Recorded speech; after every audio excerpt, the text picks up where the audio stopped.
Tamil Nadu premiere league 2025 का ये season जो कि अपने आखिरी दौरे में पहुंच चुका है। आखिरी लीग स्टेज के 2 मैचेस यहां पर बचे हुए, उसके बाद प्लेऑफ के मैचेस स्टार्ट हो जाएंगे। क्वालीफायर 1, क्वालीफायर 2, एलिमिनेटर, उसके बाद फाइनल। जैसा कि आपको पता होगा आईपीएल का पूरा स्ट्रक्चर होता है ठीक उसी तरह से। और आज का ये जो मैच खेला जाएगा, मैच नंबर 27, अगर आप देखें इस पूरे टीएनपीएल के सीजन का, जो कि खेला जाएगा एक बार फिर से एनपीआर कॉलेज ग्राउंड के उसी मैदान पर जहां पर अभी इस सीजन के अंदर दो ही मुकाबले अभी कल ही खेले गए। दोनों के दोनों डबल हेडर के मुकाबले थे, यानी कि एक दिन का मैच हुआ, एक रात का मैच हुआ। बेसिकली कहना चाहिए कि एक डे नाइट मैच हुआ, एक रात का हुआ। आज भी ऐसा ही होता दिखाई पड़ेगा। आज भी डबल हेडर का ही दिन है। तो आज ये 29 जून के जो डेट है, 3:15 बजे ये मैच स्टार्ट होगा, जो कि मैच खेला जाएगा आई ड्रीम त्रिपुर तमिजन और नेल्लाई रॉयल किंग्स की ऐसी दो टीमों के बीच में, जिसमें नेल्लाई रॉयल किंग्स की टीम इस टूर्नामेंट से ऑलरेडी बाहर हो चुकी है। आखिरी मैच इनका इस टूर्नामेंट का रहेगा। 6 मैचेस खेल करके 2 मैचेस ये टीम जीती है, 4 मैचेस हार चुकी है और पिछले 3 मैचेस लगातार बैक टू बैक ये टीम हार करके यहां पर पहुंची है आई ड्रीम त्रिपुर तमिजन के खिलाफ खेलने के लिए। और ये टीम ये भी 6 मुकाबले खेल करके 4 मुकाबले जीत चुकी है, 2 केवल हारी है।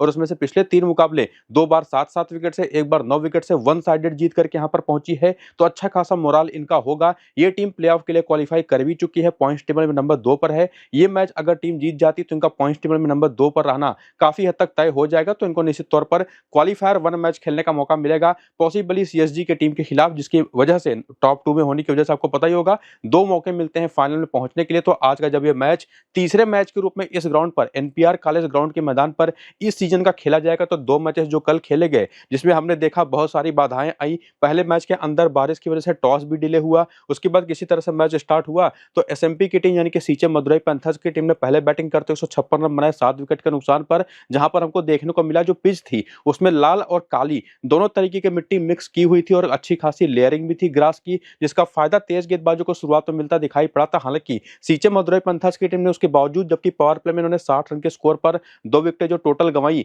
शुरू में जो 2 विकेटें की गिर गई, उसके बावजूद काफी अच्छे 60 रन बनाए। जो कि यहाँ पर जो हरी घास का एक लेयर हल्का सा मौजूद था पिच के ऊपर, और जो पिच की मिट्टी थी काली और लाल मिला करके, उसकी वजह से पिच पर अच्छा पेस और बाउंस था। तो स्विंग तो गेंद कर रही थी, लेकिन बल्ले पर भी अच्छी से और तेजी से आ रही थी, तो रन्स भी खूब जम करके यहाँ पर बन रहे थे, जिसको चेज करते टाइम एक बार सीएसजी की टीम जब चेज कर रही थी, अच्छी खासी पोजीशन में थी, उसके बाद एक बार तो निश्चित तौर पर वहां पर कीड़े मकोड़े आ गए वहां पर मैदान के अंदर, मैच को रोकना पड़ा। और उसके बाद किसी तरह से जब मैच स्टार्ट हुआ तो डकवर्थ लुईस नियम के हिसाब से इनको 114 रन का लक्ष्य मिला, जो कि इन्होंने 12 ओवर 3 गेंद में बना करके 4 विकेट के नुकसान पर डकवर्थ लुईस के हिसाब से 6 विकेट से इस मैच को जीत लिया। और देखने को मिला हमको कम से कम कि सेकंड इनिंग में कंपैरेटिवली बैटिंग थोड़ी सी ज्यादा इजी दिखाई पड़ी, जैसा कि अभी तक हमने पूरे टीएनपीएल के सीजन में किसी भी मैदान पर मैचेस हुए हों वहां पर भी देखा है। जो कि पिछले मैच की अगर आप बात करें, यानी कि जो दूसरा मैच रात वाला खेला गया 7:15 बजे से, उसमें निश्चित तौर पर देखने को नहीं मिला, क्योंकि वहां पर एक अलग चीज हमको ये देखने को मिली, क्योंकि जो पिक्चर्स हमने देखी थी पिच की ना, उस पे हल्के हल्के क्रैक्स भी थे। वो सेकंड मैच के दौरान आते आते और थोड़े से वाइडन हो गए, गेंद वहां पर फंसने लगी। तो पहली इनिंग के दौरान तो 203 रन बन गए वहां पर 6 विकेट के नुकसान पर, और वहां पर भी पावर प्ले के अंदर तेज गेंदबाजों के लिए ठीक ठाक हेल्प थी। 44 के स्कोर पर 2 विकेट गिरी, उसके बावजूद पिच बैटिंग के लिए इतनी बेहतर होती चली गई कि 203 रन बन गए वहां पर, जिसमें एक सेंचुरी भी शामिल थी एक बैटर की। लेकिन उसके बाद सलेम स्पार्टन की टीम 135 के स्कोर पर ऑल आउट हो गई, जहां पर 5 विकेट जो स्पिनर को गई वो पी विद्युत नाम के एक स्पिनर है उन्होंने लिया, लेफ्ट आर्म ऑर्थोडॉक्स बॉलर। और उस मैच के अंदर एक बार फिर से पहले बैटिंग करने वाली टीम मैच जीती। तो पिछला फिलहाल इस सीजन के दौरान जो 2 मैचेस खेले गए, एक बार बैटिंग सेकंड करने वाली टीम, एक बार बैटिंग पहले करने वाली टीम जीती है। लेकिन हमने पिच को देख करके कम से कम समझ लिया है कि जो टीम बढ़िया खेलेगी वो इस मैच को जीतेगी। बाकी पिछले सीजन के भी 4 और मैचेस के स्कोर कार्ड यहाँ पर मैंने ऐड कर रखे हैं, उसको भी देखेंगे तो यहाँ पर भी आपको लगातार पावर प्ले के दौरान शुरुआत में हेल्प मिलती हुई तेज गेंदबाजों को दिखाई पड़ेगी। और ओवरऑल पिछले 6 में से 4 बार बैटिंग सेकंड करने वाली टीम मैचेस जीती है। बाकी पिछले मैच में पेसर्स को, स्पिनर्स को कितनी विकेटें मिली, ये चीज देख करके तो आप कम से कम समझ सकते हैं कि जो सेकंड मैच हुआ उसकी सेकंड इनिंग में स्पिनर्स के लिए ठीक ठाक हेल्प थी, जो कि यहाँ पर भी आपको काफी हद तक दिखाई पड़ेगी कि स्पिनर को जो 28 विकेट टोटल पिछले 6 मैचेस में मिली है ना, उसमें से 20 विकेटें सेकंड इनिंग के दौरान है और पेसर्स की 37 में से 22 विकेटें पहली इनिंग के दौरान है। तो पेसर्स तो पूरे मैच में इंपॉर्टेंट है, लेकिन सेकंड इनिंग में जिस टीम की भी बॉलिंग होगी उसके स्पिनर्स भी उतने ही इक्वली इंपॉर्टेंट है। ये चीज हमको पिच रिपोर्ट को समझने से पता चलती है। बाकी ये देखना जरूरी होगा जिस पिच पर आज का मैच होगा उसका नेचर कैसा रहेगा। पिच रिपोर्ट जो ताजा आएगी टॉस के बाद वो आपको मैं टेलीग्राम और व्हाट्सएप चैनल पर दूंगा। उसकी बेसिस पर जो फाइनल टीम बनेगी वो भी टेलीग्राम और व्हाट्सएप चैनल पर दूंगा, तो दोनों को जाकर के ज्वाइन करके रखिए। लिंक इनका इसी वीडियो के डिस्क्रिप्शन में और कमेंट बॉक्स में जो पिन किया हुआ कमेंट है, दोनों जगहों पर आपको मैंने लिंक्स दे रखे हैं। जाकर के टेलीग्राम और व्हाट्सएप चैनल के उन लिंक्स को क्लिक करिए, क्लिक करके दोनों चैनलों को ज्वाइन करके एक्टिव रहिए। और फिलहाल देखिए प्लेइंग 11 या बैटिंग ऑर्डर जो पॉसिबली आज के इस मैच में त्रिपुर तमिजन की तरफ से खेलता हुआ आपको दिखाई पड़ेगा, जहां पर अमित सात्विक और तुषार रहेजा के साथ ओपन करते हैं। साई किशोर नंबर 3 पर आ रहे हैं फिलहाल पिछले 2 मैचेस से। बाकी प्रदोष रंजन पाल है, एस मोहम्मद अली हैं, यू शशिदेव हैं। बैटिंग ऑर्डर इनका काफी मजबूत है, जहां पर डेरिल फेरारियो भी जो एक top order possibly middle order के बैटर हैं, नंबर 7 पर आ रहे हैं। बाकी मथिवानन एम है, एस मोहन प्रसाद हैं, सिलाम रासन है, नटराजन है, इसाकी मुथु ए जो इसी सीजन में डेब्यू करते दिखाई पड़े थे। और यही 6 बॉलिंग ऑप्शन इनके पास जो है, जो पिछले मैच में बॉलिंग करते दिखाई पड़े थे। उसमें नटराजन ने पूरे 4 ओवर किए, सिलाम रासन ने 3 ओवर किए, साई किशोर तो पूरे 4 ओवर करके देंगे ही, एस एम प्रशांत भी आपको पूरे 4 ओवर करते दिखाई पड़े, इसाकी मुथु ए भी पूरे 4 ओवर करते दिखाई पड़े। और वो तो दिखाई पड़े, लेकिन किस किस ओवर में बॉलिंग करते दिखाई पड़े, जिससे हमको पता चलता है कि नटराजन के 2 ओवर पावर प्ले में आएंगे, 2 ओवर डेथ के आएंगे। उसी तरह से साई किशोर का एक पावर प्ले में, एक मिडिल में, बाकी एक और डेथ में ओवर आता दिखाई पड़ा। ठीक उसी तरह से इसाकी मुथु ए जो कि मिडिल ओवर्स में बॉलिंग करते दिखाई पड़े। एक ओवर एस मोहम्मद अली ने भी किया, जो कि निश्चित तौर पर नंबर 5 पर बैटिंग भी करते दिखाई पड़े। तो एक पॉसिबल अच्छे ऑलराउंडर साबित हो सकते हैं, वो चीज आप यहां से समझ सकते हैं देख करके कि कौन सा बॉलर कितना इंपॉर्टेंट है। बाकी बेंच के जो ऑप्शंस हैं वो तो आपके सामने हैं ही, लेकिन उसी को आगे बढ़ाते हुए अगर आप चाहें तो इस 2025 के सीजन के स्टार्ट होने के पहले टीएनपीएल के अंदर इस पूरे स्क्वाड के अंदर मौजूद जो खिलाड़ी हैं आई ड्रीम त्रिपुर तविजन में, उनका करियर कैसा रहा था उसको अगर आप चाहें तो देख सकते हैं। हालांकि अब मेरे हिसाब से उतना जरूरी है नहीं इस डेटा को देखना, जिसको देख करके पता चलेगा कि इसाकी मुथु ए इसके पहले कोई टीएनपीएल मैच नहीं खेले थे, केवल एक टी20 डोमेस्टिक मैच खेल करके 26 रन बनाए थे, 1 विकेट लिया था। और इस सीजन में क्या परफॉर्मेंस दिया इन्होंने वो आप आगे देखेंगे। बाकी प्रभंजन एस का भी वही हाल था, जो कि इसके पहले कोई टी20 मैच नहीं खेले थे, लेकिन बाकी प्लेयर्स के सारे नंबर्स वो आप यहाँ पर करियर के देख सकते हैं। और उसको देखने के बाद इस सीजन में खेले गए 6 मुकाबलों में क्या परफॉर्मेंस निकल करके आई है उसको अगर आप देखने आए तो अमित सात्विक और तुषार रह के जो दोनों ओपनर्स हैं जबरदस्त फॉर्म में आपको दिखाई पड़ेंगे। खास करके अमित सात्विक पिछले 2 मैच से फॉर्म में वापस आए हैं, हालांकि पहले 4 मैच में उतनी बड़ी परफॉर्मेंसेज इनके निकल करके नहीं आई थी। वहीं पर तुषार रहेजा जो पहले लगातार 5 मैच में जबरदस्त परफॉर्मेंस दे रहे थे, पिछले मैच में फ्लॉप हुए, 13 रन बना करके आउट हुए, लेकिन ओवरऑल दोनों के दोनों ओपनर्स इनके one of the best option है, जिनको अपनी टीम से आप ड्रॉप नहीं कर सकते। लेकिन फिर भी आगे के आंकड़े भी देख करके समझने की कोशिश करेंगे कि क्या ये दोनों के दोनों हमारी टीम में आएंगे, क्या इनमें से कोई कप्तान है, बस कप्तान भी बनेगा, उसकी भी पॉसिबिलिटीज को हम तय करेंगे। बाकी रवि साई किशोर जो अब नंबर 3 पर आ रहे हैं बैटिंग करने, बॉलिंग करते हो तो विकेट लगातार निकाल करके दे ही रहे हैं, जो कि आप देख पा रहे होंगे। लेकिन बल्ले से भी पिछले 2 मैच में 10 नाबाद और 24 रन की पारी खेली, तो ये कप्तान है, बस कप्तान के भी ज्यादा सेफ ऑप्शन हो जाते हैं। उसके बाद आते हैं प्रदोष रंजन पॉल, जो मिडिल ऑर्डर में आकर के ठीक ठाक बैटिंग करते दिखाई पड़े हैं। ज्यादा बैटिंग इनकी आती है नहीं, बॉलिंग ज्यादा इनको फेस करने का मौका मिलता नहीं, लेकिन फिर भी जो मौका मिला है उसमें 2 बार तो पहली इनिंग की बैटिंग में 25 और 38 की पारी खेली है, 2 बार सेकंड इनिंग की बैटिंग में 21 और 42 नाबाद की पारी खेली है। यानी कि किसी भी इनिंग की बैटिंग रही हो अभी तक परफॉर्मेंस इन्होंने करके दिया है। और जब यहाँ पर बात आ ही रही है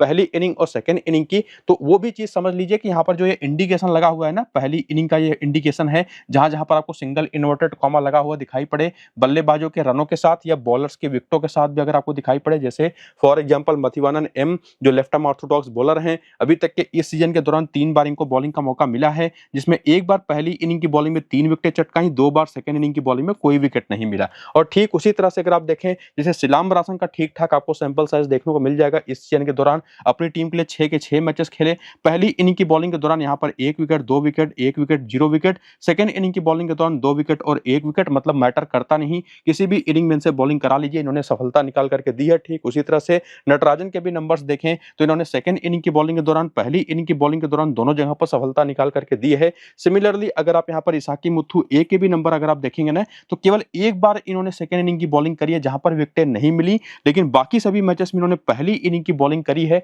जिसमें से एक डेब्यू मैच इनका था जहां पर 4 विकेट इन्होंने निकाली थी, पिछले मैच पर 3 विकेट निकाला था। और जनरली ये पहली इनिंग की बॉलिंग के लिए ही ज्यादा इंपॉर्टेंट होता है, ये चीज हमको इनके आंकड़े देख करके पैटर्न को समझ करके समझ में आती है। और बाकी अगर आप देखें तो मथिवानन एम अगर पहली इनिंग की बॉलिंग है तो ट्राई आप जरूर कर सकते हैं, लेकिन ओवरऑल अगर आप देखें ये जो स्मॉल लीग की टीम हमारी बनती है ना, जिसमें एस मोहम्मद अली हो, जो बैटिंग बॉलिंग करके तो दे रहे हैं, बल्ले से ठीक ठाक रन बना करके दे रहे हैं, कभी कभी बॉलिंग भी 1-2 ओवर करके विकेट निकाल करके दे रहे हैं, तो एक अच्छे डिफरेंशियल ऑप्शन तो बनेंगे ग्रैंड लीग के लिए भी, स्मॉल लीग के लिए भी। लेकिन स्मॉल लीग के लिए उतने ज्यादा सेफ ऑप्शन है नहीं, चूंकि हमारे पास ऑलरेडी अगर आप देखें प्रदोष रंजन पॉल के रूप में, साई किशोर के रूप में, तुषार रहेजा और अमित सात्विक पीबी के रूप में 4 टॉप ऑर्डर के खिलाड़ी तो ऑलरेडी हैं जो कि सीधे हमारी स्मॉल लीग की टीम में आएंगे, जिसमें सिलाम रासन और नटराजन भी सीधे हमारी टीम में आएंगे, तो 6 प्लेयर तो ऐसे ही बन जाते हैं। 7वें प्लेयर ग्रुप में अगर पहली इनिंग की बॉलिंग है तो इसाकी मुथु ए भी हैं। बाकी अगर आप थोड़ा बहुत रिस्क लेना चाहें तो एस मोहन प्रसाद भी एक ऑप्शन बढ़िया हो सकते हैं। मथिवानन एम एक अच्छे ऑप्शन हो सकते हैं, जिसमें से एस मोहन प्रसाद और मथिवानन एम जो इनके दो लेफ्ट आर्म ऑर्थोडॉक्स बॉलर हैं, सिमिलर टाइप के बॉलर हैं। बॉलिंग में ज्यादा भरोसा किसी का रहता है तो एस मोहन प्रसाद का ही रहता है, जो कि पॉसिबली पूरे 4 ओवर या कम से कम कुछ ओवर तो करके दें। लेकिन मथिवानन एम से कभी बॉलिंग कराया जाता है, कभी नहीं भी कराया जाता है। तो कौन से खिलाड़ी कहां पर कैसी परफॉर्मेंस दे रहे हैं इस सीजन के दौरान, उसमें से कौन से फिक्स ऑप्शन है जो कि सीधे हमारी टीम में आएंगे, कौन से कंडीशनल ऑप्शन है, उसको समझ लेने के बाद आगे के भी कुछ बचे हुए आंकड़े देख लीजिए, जिसमें हेड टू हेड के आंकड़े पहले आते हैं कि ये जो आई ड्रीम त्रिपुर तमिजन के प्लेयर है कभी भी जब खेले होंगे नेल्लई के खिलाफ तो कैसी परफॉर्मेंस देते रहे हैं। तो उसमें अगर आप देखें अमित सात्विक के 4 मैच में केवल 74 रन है, तो आंकड़े तो खराब हैं। इसके साथ साथ बात करें तुषार रह जाकर तो 4 मैच में 113 रन है, 49 का हाईएस्ट स्कोर है। तो दोनों के दोनों जो टॉप ऑर्डर बैटर्स है बहुत बेहतर नहीं कर पाए कभी भी नेल्लई के खिलाफ। बाकी रवि साई किशोर के 5 मैच में 6 विकेट हैं, 45 रन भी हैं। इसके साथ साथ यहाँ पर प्रदोष रंजन पॉल के 1 मैच में 2 रन हैं। तो ये कुछ आंकड़े ऐसे हैं जो कि आपको निश्चित तौर पर ग्रैंड लीग की टीम बनाने में मदद करेंगे। हालांकि स्मॉल लीग की टीम में कौन से प्लेयर लेने हैं नहीं लेने हैं वो चीज आपको मैं पीछे क्लियर कर चुका हूं, लेकिन बाकी का डेटा भी देखना जरूरी होता है, जिसमें एस मोहम्मद अली ने 1 मैच खेला नेल्लई के खिलाफ, 35 रन है, कोई विकेट नहीं है। यू शशिदेव के आंकड़े बहुत ही पुअर हैं। डेरिल फिराजो के 3 मैच में 73 रन है, 60 का हाईएस्ट स्कोर है, 3 विकेट है। तो पहले ये बॉलिंग भी करते थे तो काफी इंपॉर्टेंट प्लेयर थे, लेकिन अब फिलहाल वो इंपॉर्टेंस इनकी रह नहीं गई। बाकी मथिवानन के 4 मैच में 5 विकेट हैं, लेकिन मोहन प्रसाद के 4 मैच में केवल 1 विकेट है। सिलाम रासन 2 मैच में विकेटलेस हैं इस टीम के खिलाफ, लेकिन नटराजन के 3 मैच में 9 विकेट हैं। और उसी तरह से बेंच के भी बाकी जो 3 नाम हैं उनके भी आंकड़े यहाँ पर आप देख सकते हो। और उसको देखने के बाद एक और डेटा जो बचता है इस मैदान का, यानी कि एनपीआर कॉलेज क्रिकेट ग्राउंड के मैदान पर इन आई ड्रीम त्रिपुर तमिजन प्लेयर्स की क्या परफॉर्मेंस रही है। तो अमित सात्विक इस मैदान पर बढ़िया खेले हैं, इवन दूसरे ओपनर भी बढ़िया खेले हैं। लेकिन रवि साई किशोर के 17 मैच में केवल 17 रन है, क्योंकि 5 ही बार बैटिंग आई है। बॉलिंग इनकी मेन काम है, जो कि 20 विकेट लेकर के इन्होंने पूरी की है। प्रदोष रंजन पॉल के 7 मैच केवल 97 रन है, जिनका हमने पीछे हेड टू हेड का भी आंकड़ा देखा था, बहुत अच्छा था नहीं। तो ये 3 प्लेयर तो हमारे पक्के, लेकिन अगर चौथा प्लेयर जिसमें आपको मैंने कहा था कि प्रदोष रंजन पॉल तो पक्के तौर पर हमारी टीम में आएंगे, लेकिन अगर आपको थोड़ा बहुत रिस्क लेना है, अगर आप इनके ऊपर भरोसा नहीं जता पा रहे तो ज्यादा सेफ खेलना चाहते हो तो एस मोहम्मद अली भी एक ऑप्शन आपके पास है, क्योंकि ये बॉलिंग भी करके दे देंगे। तो वो एक निश्चित तौर पर एक ऑप्शन है जिनके जगह पर आप ट्राई कर सकते हैं। बाकी मथिवानन एम के 3 मैच में 1 विकेट है। डेरिल फिरारियो के आंकड़े देख लीजिए, यू शशिदेव के आंकड़े देख लीजिए। एस मोहन प्रसाद के 15 मैच में 8 विकेट इस मैदान पर, सिलाम रासन के 11 मैच में 7 विकेट हैं, नटराजन के 15 मैच में शानदार 23 विकेट हैं। और बेंच पर भी कुछ प्लेयर है जैसे एस राधा कृष्णन, जो कि एक टॉप ऑर्डर बैटर अगर खेलते हैं तो one of the best option बन सकते हैं आज के इस मैच में। हालांकि चांसेस बहुत ही ज्यादा कम है कि इनको मौका मिल पाए, लेकिन फिर भी आंकड़े देख करके रखिए, बाई चांस कोई इंजरी हो गई या कोई ऐसी कंडीशन बन गई कि उनको मौका मिल जाए तो वो काम आएगा। इसके बाद प्लेयर बैटल देखने आए तो अमित सात्विक भी एक ऐसे प्लेयर जो कि सोनू यादव की 8 गेंद पर 4 रन बना करके एक बार आउट हो चुके हैं। इमैनुअल चेरिन की पहली ही बार गेंद पर आउट हो चुके हैं। ऑफ स्पिन बॉलिंग इनको परेशान करती है, 50 गेंद पर 79 रन बना करके 6 बार आउट हो चुके हैं। और उसी में बात करें यहाँ पर तुषार रह जाए तो सचिन राठी की लेफ्ट आर्म ऑर्थोडॉक्स बॉलिंग पर पहली ही गेंद पर आउट हो चुके हैं। और उसी में प्रदोष रंजन पॉल लेग स्पिन पर परेशान होते हैं थोड़ा सा। युधिष्वरन ने भी इनको 2 बार आउट कर रखा है। युधिष्वरन उनकी टीम की तरफ से, सामने वाली टीम की तरफ से पावर प्ले, डेथ ओवर दोनों जगह पर बॉल करते हैं, तो वो इनके खिलाफ एक अच्छा हथियार होंगे। बाकी साई किशोर भी लेग स्पिन पर, लेफ्ट आर्म ऑर्थोडॉक्स बॉलिंग पर, एनएस हरीश पर भी एक बार आउट होकर युधिष्वरन ने इनको भी आउट कर रखा है। तो स्पिन बॉलर तो सामने की टीम के इंपॉर्टेंट हैं। युधिष्वरन एक बहुत अच्छे ट्रम्प निकल करके आ रहे हैं। और उसी में एस मोहम्मद अली भी लेफ्ट आर्म ऑर्थोडॉक्स बॉलिंग पर 35 गेंद पर 3 बार आउट हो चुके हैं। और यू शशिदेव तो ऑफ स्पिन पर फंसते ही हैं। और बाकी भी जो बॉलर है ना उनके भी नाम देख सकते हैं, जिसमें अजय के कृष्णा जो पिछले मैच में युधिष्वरन की जगह पर साथ खेले थे, तो निश्चित तौर पर वो भी एक अच्छे ऑप्शन होंगे। तो ये तो टीम थी आई ड्रीम त्रिपुर तमिजन की, जो ओवरऑल काफी बढ़िया है। परफॉर्मेंस भी सीजन की काफी शानदार रही है, आगे क्वालिफाई भी कर चुके हैं। लेकिन जो दूसरी टीम है नेल्लई रॉयल किंग्स की, जो कि ऑलरेडी टूर्नामेंट से बाहर हो चुकी है, इनका भी प्लेइंग इलेवन बैटिंग ऑर्डर अगर आप देखें तो Santosh Kumar Durai Swamy left handed batter, Arun Karthik है, आतिश एसआर है, निर्मल कुमार है, ऋतिक ईश्वरन है, सोनू यादव है, अदनान खान है, एनएस हरीश है। इसके बाद सचिन राठी, इमैनुअल चेरिन, अजय के कृष्णा और बी रॉकी, जिसमें इनकी बॉलिंग बहुत ही ज्यादा ऊपर नीचे होती रही है। परफॉर्मेंस इनकी बैटिंग में भी, बैटिंग ऑर्डर का कभी स्टेबल रहा नहीं है। परफॉर्मेंस तो खराब रही, इसी वजह से टूर्नामेंट से बाहर ये टीम हो चुकी है। बाकी इनका बेंच क्या है है। बॉलर्स कहाँ पर कितने ओवर की बॉलिंग करते दिखाई पड़े, इसमें यह पता चलता है कि सचिन राठी इंपॉर्टेंट बॉलर है। पिछले दोनों मैच में 4-4 ओवर करते दिखाई पड़े हैं। रॉकी ने 4 ओवर किए, सोनू यादव ने, इमैनुअल चेरियन ने। हालांकि अजय के कृष्णा अगर आज दोबारा खेलते हैं प्लेइंग 11 के अंदर तो पूरी पॉसिबिलिटी अगर पहली इनिंग की बॉलिंग खास करके हुई तो पूरे 4 ओवर करके देंगे। बाकी करियर के आंकड़े भी आप चाहें तो देख सकते हैं। उसके बाद रीसेंट फॉर्म के आंकड़े खास करके जो सबसे जरूरी हैं उसको भी देखने के लिए अगर आप यहां पर पहुंचे और देखें, ये नेल्लाई रॉयल किंग्स के प्लेयर जिसमें संतोष कुमार दुराईस्वामी इनके जो ओपनर हैं, जिसमें इन्होंने 26-7 रन की 2 पारियां खेली हैं पहली इनिंग की बैटिंग में, बाकी 3-73-10-45 की पारियां इनकी सेकंड इनिंग की बैटिंग के दौरान की है। तो परफॉर्मेंस लगभग सिमिलर सी है दोनों इनिंग्स के दौरान। बाकी अरुण कार्तिक, ये तो निश्चित तौर पर पहली इनिंग की बैटिंग के दौरान जब 2 बार इन्होंने पहली इनिंग की बैटिंग करी है तब फ्लॉप हुए हैं लगातार बैक टू बैक पिछले 2 मैचेस में। सेकंड इनिंग की बैटिंग में फिर भी इन्होंने 67, 51 और 41 की शानदार पारियां खेली हैं। हालांकि ये इतने बड़े प्लेयर हैं ना, इनको मैं किसी स्पेसिफिक इनिंग में ड्रॉप करने को सजेस्ट तो कर ही नहीं सकता, लेकिन एक पैटर्न है इनका कि पहली इनिंग की बैटिंग में फ्लॉप हुए हैं, सेकंड इनिंग की बैटिंग में हिट साबित हुए हैं। तो वो चीज आप जरूर देख करके रखिए, उसको आप अप्लाई भी कर सकते हैं। सिमिलर चीज संतोष कुमार दुराईस्वामी के साथ भी आप कर सकते हैं। आतिश एसआर जो लेफ्ट हैंडेड बैटर है, अभी तक 2 बार खेले हैं, दोनों बार कुछ खास कर नहीं पाए हैं। निर्मल कुमार पीएस, ये कभी खेलते हैं तो बैटिंग ऑर्डर में ऊपर आ जाते हैं, बॉलिंग भी कर देते हैं तो कभी कभी बैटिंग ऑर्डर में बिल्कुल नीचे चले जाते हैं। बॉलिंग भी एक आध ओवर या तो करेंगे या तो करेंगे नहीं, तो कुछ सर्टेन इनको लेकर के होता है नहीं। और सेम यह ऋतिक ईश्वरन की परफॉर्मेंस देखेंगे ना तो इनका भी बैटिंग ऑर्डर ऊपर नीचे होता रहा है, परफॉर्मेंस भी अच्छी आई नहीं है। लेकिन सोनू यादव जो राइट हैंडेड बैटर है, right hand medium fast bowler हैं, ये इनके प्रीमियर परफॉर्मर रहे इस पूरे सीजन के दौरान, तो इनको आप ड्रॉप कर ही नहीं सकते। इवन सीधे कप्तान है वो कप्तान भी बना सकते हैं। बाकी अदनान खान, इनका भी बैटिंग ऑर्डर एक कंसर्न रहा है। हालांकि परफॉर्मेंस इनकी आई है 22, 26, 16 नाबाद और 48 रन की, तो ये एक तगड़े ऑप्शन होंगे। इवन अगर आप चाहें तो आतिश एसआर, निर्मल कुमार और ऋतिक ईश्वरन, इन तीनों को तो आप सीधा ड्रॉप करेंगे ही वैसे भी, लेकिन सोनू यादव बाकी अरुण कार्तिक के साथ या तो आप यहां पर लेकर के जाइए अदनान खान को और या तो लेकर के जाइए संतोष कुमार दुराईस्वामी को, जिसके भी ऊपर आप भरोसा कर सकते हैं। मेरे हिसाब से सेकंड इनिंग की बैटिंग के दौरान संतोष कुमार दुराईस्वामी ज्यादा बेहतर ऑप्शन है, पहली इनिंग की बैटिंग के दौरान अदनान खान ज्यादा बेटर ऑप्शन है, जो कभी कभी बॉलिंग भी कर देते हैं। इसके साथ साथ अगर आप देखें तो एनएस हरीज, ये भी एक इनकी प्रॉब्लम रही कि इनका बैटिंग ऑर्डर कभी भी फिक्स नहीं रहा है। पिछले मैच में तो बहुत नीचे आए, लेकिन फिर भी 43 रन की शानदार पारी खेल करके गए। उसके पहले भी अगर आप देखेंगे ना तो कभी खेले हैं, बैटिंग की है, नहीं की है, बॉलिंग भी कभी मिलती है कभी नहीं मिलती, तो ये बहुत अच्छे तगड़े डिफरेंशियल ऑप्शन तो आपके लिए बन सकते हैं। इसके साथ साथ बात करें सचिन राठी की, तो इन्होंने भी बीच बीच में एक बार 2 विकेट, एक बार 5 विकेट, एक बार 1 विकेट लिया है, लेकिन बार बार निश्चित तौर पर देखेंगे तो 3 बार ऐसा भी मौका आया है कि बिना विकेटलेस रह गए हैं और जैसी पिच हमको देखने को मिली है। सेकंड इनिंग की बॉलिंग में तो कतई मत ड्रॉप करिएगा। बाकी इमैनुअल चेरियन पहली इनिंग की बॉलिंग के एक अच्छा ऑप्शन है।